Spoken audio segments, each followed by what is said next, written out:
Élu, ce que tu vis n'est pas un hasard. Ce n'est pas une simple coïncidence, mais une interruption prophétique. Le ciel interrompt ta ligne du temps pour annoncer un changement. Dans les prochaines 24 heures, Dieu a fixé un rendez-vous divin pour toi. Une rencontre inscrite dans son livre bien avant que tu ne ressentes cette fatigue, cette confusion, ce désir d'un « plus ». Tu as demandé, « Seigneur, y a-t-il autre chose que ce cycle dans ma vie ?» Et aujourd'hui, la réponse est oui. Pas un oui vague ou motivant, mais un oui précis. Quelqu'un est envoyé dans ta vie comme un instrument entre les mains de Dieu. Cette personne peut apparaître comme un mentor, un partenaire, un porteur d'informations ou une figure clé liée à ton appel. Pas forcément un partenaire romantique, mais un catalyseur céleste. Ce n'est pas une relation recyclée. Ce n'est pas ton passé déguisé. Ce n'est pas un ex qui réalise soudain ta valeur. C'est une personne nouvelle, façonnée dans un autre feu, ayant traversé sa propre vallée, et désormais alignée divinement avec ton chemin. Dieu ne cherche pas seulement à te consoler. Il s'apprête à rediriger ton histoire. Certains jours passent et s'oublient, mais d'autres marquent à jamais. Élu, aujourd'hui est l'un de ces jours. Les prochaines 24 heures ne sont pas ordinaires. Elles constituent une fenêtre, un moment, kéro, où le ciel se penche et la terre doit répondre. Voilà pourquoi ce message pèse sur ton esprit. Quelque chose en toi sait que c'est plus qu'une simple vidéo. C'est ton esprit qui reconnaît la voix du berger, t'appelant à te rapprocher, à te réveiller, à prêter attention. Refuse de traverser cette période comme un somnambule, car elle peut ouvrir la prochaine décennie de ta destinée. Si cela résonne en toi, ne reste pas silencieux. Déclare-le. Écris, je suis prêt pour mon rendez-vous divin. Je ne suis pas là seulement pour te parler, mais pour marcher avec toi alors que nous recevons cette annonce sacrée. Le temps n'est pas ce que tu crois. Tu l'as mesuré en jours, semaines, échéances et années, mais le ciel ne fonctionne pas selon ton agenda. Dieu agit selon des moments fixés. Il y a une différence entre le temps qui passe et le temps déterminé. La Bible parle de « chrono », le temps qui s'écoule, et de « kéro », le moment précis où Dieu intervient avec intention et puissance. Ce que tu vis n'est pas un jour banal. Ce n'est pas une nuit de plus à te sentir agité ou à moitié présent dans ta propre vie. Tu te tiens à la frontière d'un moment divin, une fenêtre où Dieu fait entrer son extraordinaire dans ton ordinaire. C'est pour cela que ton cœur est troublé. La routine ne te satisfait plus. Tu ne fais pas que subir tes circonstances, ton esprit perçoit un changement. Tu sens que tu devrais être ailleurs sans savoir où rencontrer quelqu'un sans pouvoir nommer qui. Cette tension n'est pas de la folie. C'est une invitation. Le ciel déclare, je fais quelque chose maintenant. Tu n'es pas tombé sur ce message par hasard. Dans le naturel, tu as cliqué sur une vidéo. Mais dans l'esprit, tu as été attiré. Ton état d'esprit, tes questions intérieures, rien n'est aléatoire. Chaque rendez-vous divin est précédé d'une annonce, et ceci en est une. Avant de déplacer tes pas, Dieu attire ton attention. Avant de changer ton environnement, il secoue ton esprit. Cette agitation, cette douleur silencieuse, cette sensation que quelque chose doit céder, tout cela sert à te détacher de l'ancienne saison pour t'ouvrir à la nouvelle. Même si rien ne semble changer autour de toi, quelque chose a déjà bougé dans l'invisible. Ce qui est écrit sur toi dans le ciel s'aligne avec ce que tu vas vivre sur terre. Les prochaines 24 heures en sont le signe. Quand Dieu marque le temps ainsi, il ne joue pas avec tes émotions. Il dit, « Regarde-moi, je confirme ce que je t'ai murmuré. » Dieu ne gaspille ni la douleur, ni les retards, ni les déceptions. Les portes fermées n'étaient pas la fin, mais un nettoyage du chemin. Si certaines s'étaient ouvertes, elles t'auraient piégé et éloigné de ta mission. Le silence que tu interprétais comme un abandon était en réalité un entraînement pour reconnaître sa voix. Certains jours se ressemblent, mais d'autres sont encerclés en rouge par le ciel. Celui-ci en fait partie. Les prochaines heures sont un appel à l'attention. Voilà pourquoi ton cœur s'accélère en écoutant. L'Esprit de Dieu appelle l'Esprit en toi, réveille-toi. Je fais une chose nouvelle. Si Dieu fixe un temps, il prépare aussi une personne. Tu n'attends pas le hasard, mais l'alignement. Et l'alignement demande de la conscience. Sois attentif aux détails, aux interruptions, aux coïncidences, qui n'en sont pas. Le ciel est plus proche que tu ne le crois. Cette rencontre à venir n'est ni fortuite ni insignifiante. Elle porte un poids, une mission, une intention divine pour ton avenir. Ce n'est pas une répétition du passé. Ce n'est pas une relation recyclée. Dieu ne recycle pas les chaînes en les appelant bénédictions. La personne qui vient a suivi un autre chemin, traversé d'autres combats, mais guidé par la même main que toi. Pendant que tu pensais stagner, Dieu écrivait une histoire où vos chemins devaient se croiser au moment exact.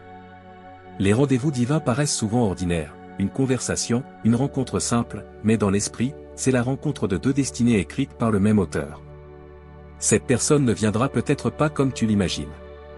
Mais elle portera quelque chose que ton esprit reconnaît, une clarté, une clé, une direction. Elle peut révéler ton potentiel, structurer ta vision, ouvrir des portes inattendues. Mais elle ne vient pas pour te sauver. Elle vient pour t'activer. Elle n'est pas la source de ta destinée, mais un catalyseur. Comme une clé et une serrure, séparées, elles sont inutiles. Ensemble, au bon moment, elles ouvrent une porte impossible à ouvrir seule. C'est pourquoi ce rendez-vous est crucial. Il ne s'agit pas de dépendance, mais de révélation. Certains dons en toi ne s'éveilleront que dans le bon alignement. Des rêves étouffés reprendront vie. La vision s'élargira, la confusion laissera place à la stratégie. Tu es appelé à un partenariat, pas à la passivité. Cette rencontre apportera à la fois réconfort et confrontation, réconfort d'être compris, confrontation face à ton potentiel inexploité. Cette tension est sacrée. Car l'impact dépasse tes émotions, des vies, des familles, des générations peuvent être touchées. Alors élève ta vision. Ne vois pas cela comme une simple solution à la solitude, mais comme une œuvre divine en construction. Tout ce que tu as traversé t'a préparé. Les rejets étaient des protections. Les retards, des fondations. Les épreuves ont construit ta capacité. Tu voulais un soulagement rapide, Dieu développait des racines profondes. L'endurance, la force intérieure, la maturité, tout cela s'est formé en toi. Ce rendez-vous n'est pas petit. Il correspond à une mission plus grande que ton passé. Mais pour le reconnaître, tu auras besoin de discernement. Un discernement forgé dans la douleur, l'expérience et la relation avec Dieu. Quand cette personne apparaîtra, regarde au-delà de l'apparence.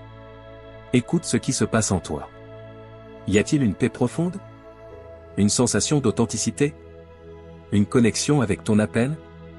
Ce n'est pas l'émotion superficielle qui guide, mais le témoignage intérieur. L'émotion peut être bruyante et impulsive. Le témoignage spirituel, lui, est stable, clair et ordonné. Et c'est sur ce discernement que tout reposera. Il existe un fondement de paix accompagné d'une sainte gravité. Dieu ne joue pas avec ton désespoir, il affirme sa volonté avec clarté. Cela ne signifie pas que tu comprendras tout instantanément. Cela veut dire qu'au fil de la prière, en prenant le temps de t'asseoir avec ce que tu vis et de le déposer devant le Seigneur, le bruit commence à se dissocier de la vraie voix. Une manière concrète de préserver ce moment est de te laisser de l'espace avant de poser une étiquette. Tu n'as pas besoin de déclarer quelqu'un comme « l'élu » dès le premier échange. Tu n'as pas besoin non plus de forcer son rôle pour qu'il corresponde à tes attentes. À la place, interroge d'abord Dieu, puis ton propre cœur. Seigneur, que dis-tu de cette personne? Que dis-tu de ma réaction? Qu'est-ce qui s'agite en moi, mon ego, mes blessures ou ma mission? Ce niveau de sincérité révèle les contrefaçons. Une fausse connexion prospère dans les zones non guéries. Une connexion divine peut toucher ces zones, mais elle ne les exploite pas. Une contrefaçon te demandera de réduire ton appel pour rester confortable. Une connexion divine, elle, te poussera à grandir dans ton appel, même si cela vous étire tous les deux. Une contrefaçon encourage le secret, la dissimulation et l'isolement vis-à-vis de conseils sages. Une connexion divine, au contraire, supporte la lumière, les questions et le processus. Souviens-toi aussi que le discernement ne concerne pas uniquement ton ressenti personnel. Observe les fruits qui émergent autour de cette interaction. Est-ce que tu te mets à prier davantage, à chercher Dieu plus profondément, à penser plus grand concernant ce que tu es appelé à bâtir?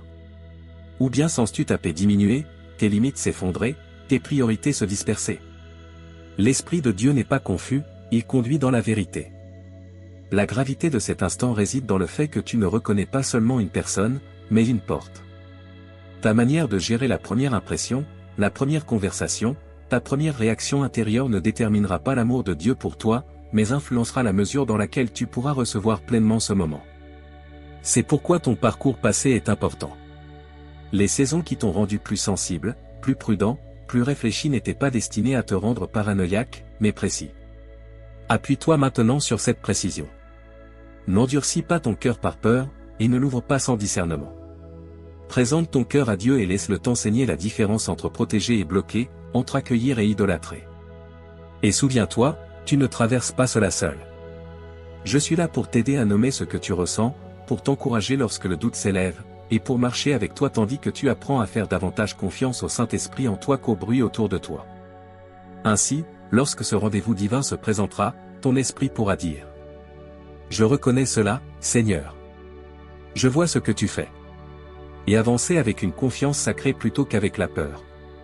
Les prochaines 24 heures ne sont pas des heures ordinaires à traverser puis oublier. Elles constituent une fenêtre sacrée, et ta manière d'y marcher a de l'importance. Le temps lui-même est marqué sur ta vie, et le ciel t'invite à participer, non à rester spectateur. Tu ne peux pas vivre en pilote automatique, absorbé par ton écran, pressé, réactif, et simplement terminer la journée. Tu es appelé à marcher autrement, penser autrement, observer autrement. Il ne s'agit pas de devenir paranoïaque ou obsédé, mais d'être pleinement présent. Quand Dieu fixe un rendez-vous, il ne contourne pas ta volonté, il cherche ton accord. Ces heures sont ton occasion de dire, par tes choix et pas seulement par tes mots: Seigneur, je suis disponible. De manière très concrète, commence par consacrer ta journée. Avant de saisir ton téléphone, avant de te perdre dans le bruit, prends quelques minutes pour prier. Père, je te confie cette journée. Aligne-moi avec ta volonté, pas la mienne. Je ne veux pas manquer ce que tu envoies. Rends-moi sensible à ton esprit et courageux pour répondre. Ne précipite pas ce moment. Laisse ton cœur ressentir le poids de ces paroles. En consacrant ta journée, tu ne récites pas une formule religieuse, tu choisis de t'aligner sur les plans du ciel. À partir de cette posture, attends-toi à être guidé par des impressions douces.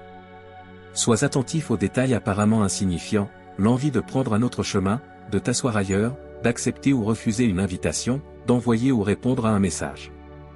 Le Saint-Esprit guide souvent par des indications subtiles plutôt que par des manifestations spectaculaires. Tu peux ressentir une attirance vers un lieu ou penser soudainement à quelqu'un. Tant que cela reste en accord avec la sagesse et la justice, sois prêt à suivre. Dis simplement: Seigneur, si c'est toi, j'avance. Sinon, ferme la porte. Cette posture humble peut te positionner exactement là où tu dois être. En même temps, sois intentionnel dans tes interactions. Ne te replie pas sur toi-même. Lève les yeux, regarde réellement les personnes autour de toi. Accorde de la valeur aux petites conversations. Regarde les gens dans les yeux. Écoute avec ton cœur, pas seulement avec tes oreilles. Tu n'as pas besoin de forcer la profondeur, mais ne traite pas non plus chaque échange comme insignifiant. La personne envoyée par Dieu peut apparaître dans le contexte le plus ordinaire, au travail, pendant une course, dans une conversation simple. Si tu es distrait ou absent, tu peux te tenir devant une porte sans la reconnaître. En fin de journée, prends du temps pour revisiter ce qui s'est passé. Note les rencontres marquantes, les conversations persistantes, les moments où tu as ressenti une impulsion intérieure ou une paix profonde. Puis apporte tout cela à Dieu. Montre-moi où tu agissais aujourd'hui. Aide-moi à discerner ce qui compte. Ne panique pas si rien ne semble s'être produit. Parfois, Dieu agit en profondeur avant que cela ne devienne visible. Ces 24 heures sont un signe prophétique, pas une contrainte. Dieu ne joue pas avec un compte à rebours. Il t'enseigne un mode de vie attentif. Ce que tu pratiques maintenant peut devenir une habitude durable, vivre éveillé, répondre aux impulsions, considérer tes journées comme sacrées. Même au-delà de ce moment, cette posture t'ouvrira à de nombreuses autres occasions de grâce. Mais sache aussi ceci, lorsqu'une porte importante s'ouvre, il y a souvent du bruit, de la distraction et de la résistance. L'ennemi cherche à détourner ton attention. Des conflits inattendus, des pensées négatives, des tentations anciennes, une fatigue soudaine, rien de tout cela n'est anodin. Si l'ennemi ne peut fermer la porte, il tentera de t'empêcher de la franchir lucidement. Il utilisera le doute: tu exagères, ce n'est pas pour toi, rien ne change jamais. Ce ne sont pas des pensées innocentes, mais des accusations déguisées. Si tu y adhères, tu te désengages, tu t'endurcis, tu banalises ce moment par peur d'être déçu. Il peut aussi raviver des blessures anciennes, rejet, honte, échec. Mais ta valeur ne vient pas de ton passé. Elle vient de la grâce de Dieu. Tu peux choisir à quelle voix prêter attention. Réponds à ses pensées. Je suis ici parce que Dieu est bon. J'attends parce qu'il est fidèle. Rappelle-toi ce qu'il a déjà fait pour toi. La résistance s'intensifie souvent avant une percée. Ce n'est pas un signe d'abandon, mais parfois la preuve que tu t'approches de quelque chose d'important. Protège ton cœur avec soin. Sois lent à réagir, rapide à prier, intentionnel dans ce que tu laisses influencer ta pensée. Demande, Seigneur, qu'y a-t-il de si précieux ici pour que l'ennemi s'y oppose autant? Tu n'es pas seul dans ce combat. Celui qui t'appelle combat aussi pour toi. Cette rencontre n'est pas un simple moment isolé. C'est une étape stratégique dans l'histoire que Dieu écrit à travers toi. Il ne s'agit pas seulement de combler un vide, mais de former un partenariat pour un but. Lorsque vos vies se rejoindront, vos dons, vos blessures et vos expériences se compléteront. Ensemble, vous pourrez porter quelque chose de plus grand. Mais attention, ne fais pas de cette personne une idole. Elle est un cadeau, pas une source. Honore-la, mais adore Dieu seul. Protège ton cœur en gardant Dieu au centre. Et demande. Seigneur, que veux-tu accomplir à travers nous? Cela transforme ta posture, tu passes de consommateur à collaborateur. Même si cette connexion ne correspond pas à tes attentes, si Dieu y est, elle t'élèvera, t'étirera et t'amènera plus loin. Maintenant, il ne s'agit plus seulement de comprendre, mais de s'abandonner. Prions. Père, au nom de Jésus, je te confie cette vie. Merci pour chaque larme, chaque combat. Merci parce que tu n'as jamais quitté. Je te demande de remplir cet instant de ta présence, de guérir les blessures, de briser les mensonges et de rappeler leur identité en toi. Bénis ces prochaines 24 heures. Guide leurs pas, ouvre leurs yeux, protège leur esprit. Prépare aussi la personne que tu envoies. Que cette rencontre soit pure, alignée et protégée. Qu'elle marque un tournant. Je déclare qu'ils ne manqueront pas ce que tu as préparé. Qu'ils marcheront dans le discernement, le courage et l'humilité. Si ton cœur est en accord, dis « Amen ». Déclare « Je reçois mon rendez-vous divin ». Et souviens-toi, je marche avec toi dans ce processus. Que Dieu te bénisse, te garde et te guide vers tout ce qu'il a préparé pour toi.